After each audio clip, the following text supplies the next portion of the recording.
हुबदार आहियूं कंदा चैन यारन सां प्यार आहियूं जंहिंजो पंज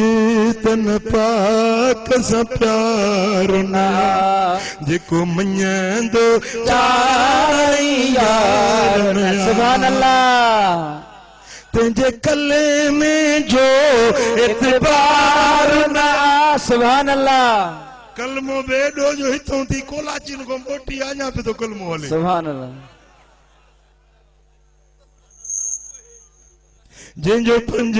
तन पाक सां प्यार नया जेको मञंदो चारई यार नया तुंहिंजे कलमे जो एतबार तुंहिंजे कलमे जो एतबार तन मूज में खां असां थार आहियूं असां है दर्जा हुबदार आहियूं कंदा आल नबी सां प्यार आहियूं ॿुधो असांजो अक़ीदो छा आहे पक्का थी वञो पंहिंजे अक़ीदे ते सुभान अल्लाह सुन्नी पंहिंजे अक़ीदे ते मज़बूत थी ॾेखार दुनिया मटिजी वञे सुन्नी पंहिंजे अक़ीदे खां इंशाअल्लाह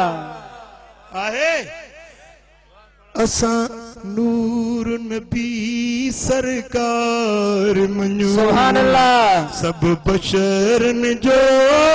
सरदार मञो रिय पाछे सो दिलदार मञो रिय पाछे सो दिलदार मञो असां मञंदा नबी मुख्तार आहियूं असां हे दर्जा हुबदार आहियूं कंदा आल नबी सां प्यार असां पिट को मातम को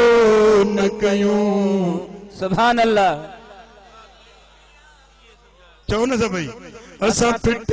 को मातम को न कयूं असां कारा कपड़ा को न ढकियूं सुभान अल्लाह असां झंडन अॻियां को न झुकूं सुभान अल्लाह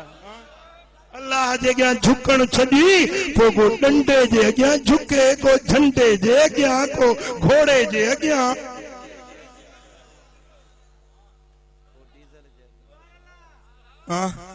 सुभान अल्लाह मुझा दोस्तो असां झंडन अॻियां को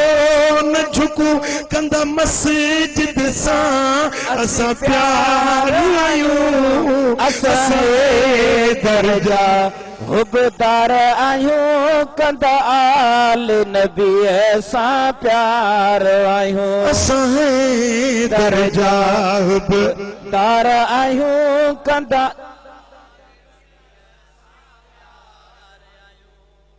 असां यारी वारो यार सुभान अल्लाह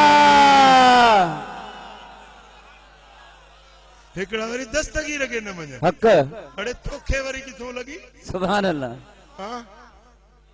दस्तगीरा पीरन जो पीरा सुभान अल्लाह जंहिंजो कुल वलियन जे गर्दन ते कदम सुभान अल्लाह मुंहिंजा दोस्तो जेको बगदाद में वेही सॼी दुनिया खे रब ईअं थो ॾेखारेसि जीअं तरीअ ते सरह जो दाणो सुभान अल्लाह असां यारी वारो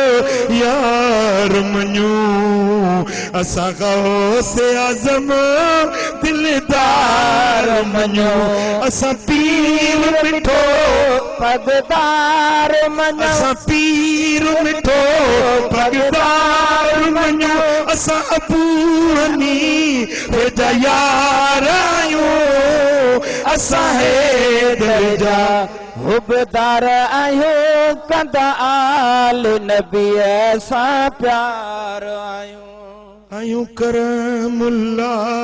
सां पीर वारा सुभान अल्लाह हड़ई पीर वारा आहियो जी साईं हाँ जंहिंजो कामिल मुर्शिद न आहे उहो बि मुर्शिद वठे इंशाअल्लाह छो त क़ुरान तो फरमाए वमन युदलिल फलन तजिद लहू वलियम मुर्शिदा जेको गुमराह थी वेंदो आहे न उन जो न को वली हूंदो न को मुर्शिद सुभान अल्लाह न चयो सुभान अल्लाह